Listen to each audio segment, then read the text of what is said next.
נחירות הן קול שנוצר כתוצאה מרטט של הרקמות הרחבת בדרכי הנשימה העליונות במהלך השינה. לרוב נשמעות הנחירות בזמן הכנסת האוויר, השאיפה, אך לעתים גם הנשיפה, הוצאת האוויר, מלאו בנחירות. כמעט כל אחד עלול לסבול מנחירות מדי פעם, ויש מי שנוחרים באופן קבוע. הנחירות עלולות להעיד על קיומה של תסמונת דום נשימה בשינה, מצב שבו דרכי האוויר העליונות נוטות להיסגר בזמן השינה.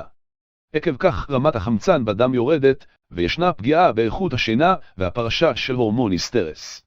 מטופלים שסובלים לאורך זמן מתסמונת דום נשימה בשינה נוטים לסבול מעייפות מוגברת, מלחץ דם גבוה ומסיכון מוגבר למחלות לב. בקישור למטה צירפתי מוצרים שיכולים לסייע לך לבעיות נחירות.